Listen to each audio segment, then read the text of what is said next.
Hey everyone, this is Matt here on the Vinyl Head UK channel. Now a couple of days ago I did a video about Download Pilot, a 3-day festival being put on by Download held at Donington that kind of came from nowhere. This announcement was completely out of the blue. A festival that's going to be 3 days long, camping only, no day tickets, anything like that. But most importantly, no masks and no social distancing.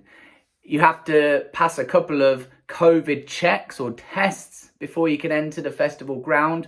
But yeah, a 3-day festival that's being put on as a test to see if we can get back to festivals and live music as we know it. Now, that was Wednesday. The lineup was announced today. I said my thoughts on what I was kind of expecting, although I wasn't sure what I was expecting from the lineup, but it's kind of gone the way that I vaguely imagined it to. It is very British. It has some fairly substantial headliners, I would say, and it's looking not too bad. I'm going to talk a little bit about this lineup. What do you guys think of it? Are you happy? Are you disappointed? Is it what you expected?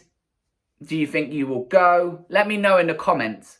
But we have our lineup. I've got it here next to me. So Friday sees Frank Carter and the Rattlesnakes. Saturday sees Enter Shikari.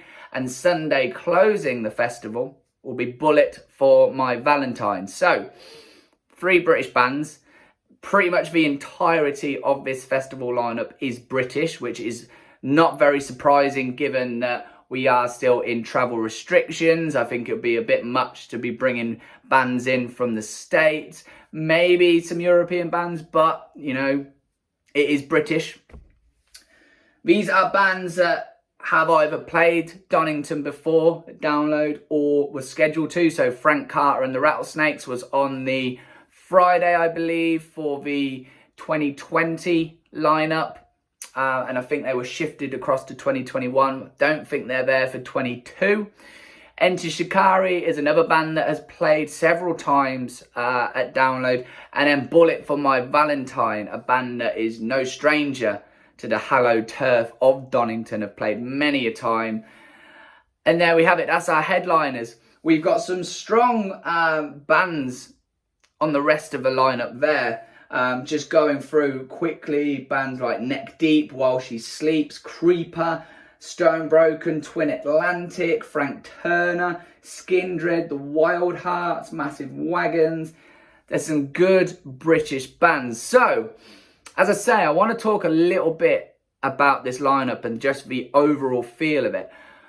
First of all, I've looked at comments put out on social media across the board by people.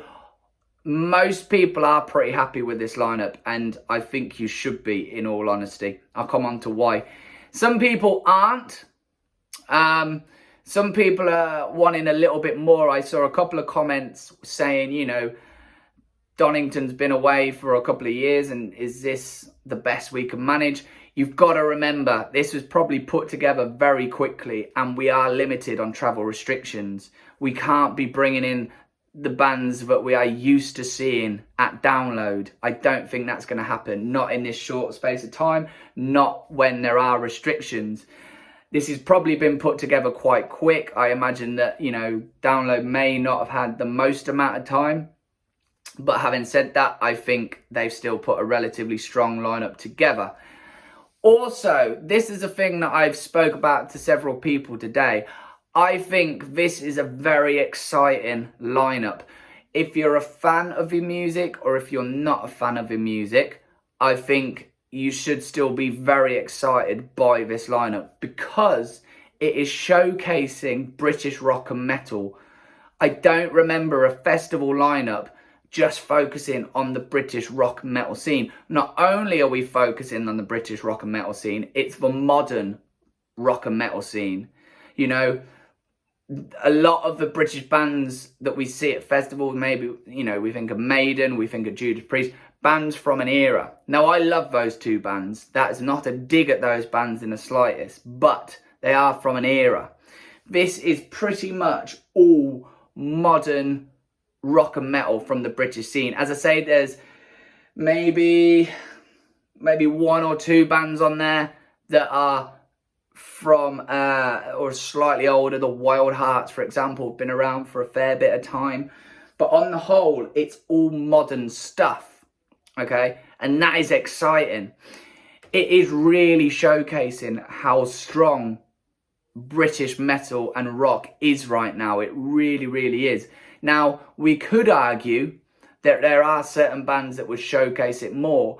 If we think of British rock and metal, we can think of bands like Napalm Death or Cathedral, Paradise Lost, Orange Goblin, bands like that. Carcass is another one as well. All British bands, but again, they are from a certain era. Cradle of Filth is another one that's popped in my head. They're all from a certain era. Now, again, I love pretty much all of those bands I've just listed. I'm not having a dig at them in the slightest, but they are from a certain period in time. Whereas with this, it's all bands that are current and modern. I don't think they are going to have any problem shifting all of those 10,000 tickets. My slight concern when I did the previous video on this was that the lineup will have to be strong enough, I think, to shift 10,000 tickets, considering as well that this festival is 3-4 weeks away now. It is literally on our doorstep. It's not a year and away like it normally is for Download, or 8 months away when they start announcing bands for Download. This is 3 or 4 weeks away that they've dropped this full lineup. It's 4 weeks away since they even let us know that this was happening. So I am really excited about this lineup. As I say, it's not going to be to everyone's taste. Some people may want maybe some slightly heavier stuff. There is, Conjurer, for example, are on there, and that's a band I am very excited about. I'd love to see live. I haven't had the chance to see them yet. But maybe more people will want some heavier stuff like Carcass or Napalm, Cradle of Filth, stuff like that. But it's not going to tailor to everyone's taste. That's always been a strong point, I think, at Download, that it's not just tailoring to a certain sound or subgenre. It's quite across the board. Punkier stuff, metal stuff, rock stuff, hard rock, classic rock, you name it, it's usually there. But I think we should be excited because it really shows how strong our British rock and metal scene really is right now. The fact that as I say, I don't remember a festival lineup focusing on just British stuff and showcasing that. And especially being a trial event, a pilot event, all eyes will be on it as well. I think, Enter Shikari and Bullet alone will pull in a large amount of people, especially people who are hungry to be seeing these bands. We've gone without seeing gigs for the best part of 18 months or so now. People will be lapping this up. They've got the big names with our headliners. We've got a very strong undercard. That Sunday one, for example, is very, very strong. We've got bands that have played Download before. Skindred are Download pretty much regulars on main stage, sometimes second stage, always put on an amazing show. I think this has been done really well by the organisers. I hope it's a real success. I hope that it opens the door for the festivals to continue through the summer. I said the other day, there's still a few that are slated to continue. Bloodstock, for example, which, although we've got some European bands, we've got Creator headlining, American with Devin Townsend. A lot of that as well is British. That's a strong British lineup on that. So, yeah, it is exciting. It is very exciting. Again, let me know what you think in the comments. Are you happy? Are you disappointed? Are you going to go? What could be improved maybe? Let me know as per normal. Don't forget to subscribe. Hit the bell for all notifications.